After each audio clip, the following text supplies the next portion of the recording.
Il arrive souvent qu'on te demande de résoudre un calcul dans lequel on utilise une formule. Il faut savoir répondre à la question, bien sûr, mais aussi présenter ton travail pour que le lecteur comprenne. Cette capsule va t'aider à rédiger correctement.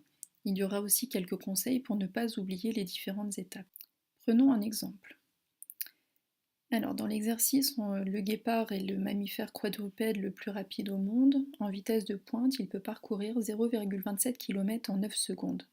En utilisant la formule V égale D sur delta T, calculer sa vitesse en mètres par seconde et la comparer avec celle de l'espadon voilier dont la vitesse de pointe vaut environ 31 mètres par seconde. Alors, nous allons utiliser la technique des 4 C. On cherche, on connaît, on calcule, on conclut. On va commencer par analyser l'énoncé. Qu'est-ce qu'on cherche? Qu'est-ce qu'on connaît? Puis ensuite, on pourra calculer et répondre à la question posée. La conclusion. Pour les deux premiers C, on analyse l'énoncé. C'est une étape qu'on peut faire dans sa tête ou au brouillon. Que cherche-t-on? Ici, on nous demande de calculer la vitesse du guépard en mètres par seconde. Que connaît-on? Ici, dans l'énoncé, on nous donne la formule à utiliser. La distance parcourue, 0,27 km, et la durée du parcours, 9 secondes. Parfois, on connaît aussi des choses qui ne sont pas écrites dans l'énoncé, la formule par exemple n'est pas forcément donnée, ou d'autres informations qui sont dans les essentiels dans le cours, la vitesse de la lumière par exemple. Ensuite, on peut passer aux deux autres C, le calcul et la conclusion que nous allons rédiger. Le troisième C, c'est on calcule. C'est en général sur cette étape que la rédaction n'est pas satisfaisante. Pour calculer, il ne faut surtout pas écrire seulement le résultat. Plusieurs étapes sont incontournables.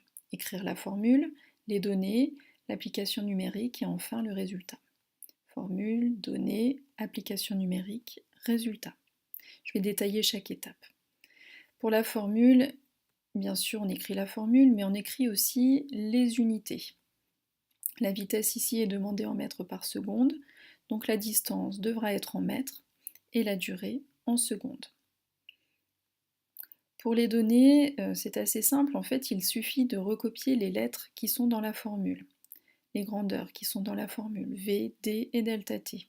Et puis on cherche ce qui manque, ce qui est connu, ce qui n'est pas connu. La vitesse n'est pas connue, on met donc un point d'interrogation.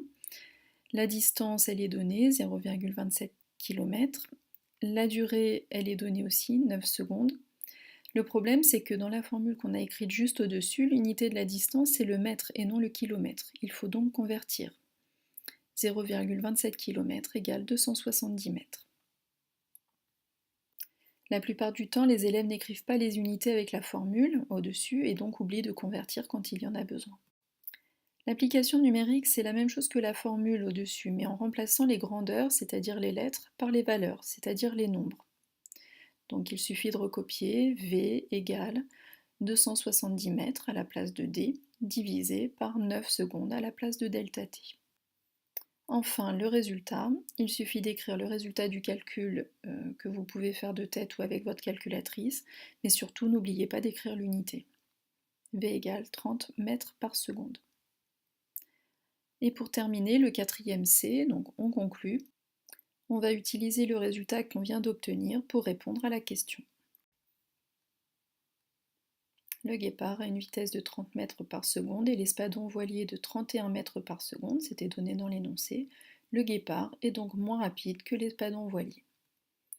Pour résumer, après l'analyse de l'énoncé, premier et deuxième C, que cherche-t-on, que connaît-on? Sur le cahier, on va trouver le troisième et le quatrième C. Troisième C, c'est le calcul détaillé. Je vous rappelle donc la formule, les données, l'application numérique et le résultat. Et dans le quatrième C, la réponse à la question posée. Voilà, maintenant c'est à toi de jouer, entraîne-toi avec un exercice et pose des questions en classe si besoin.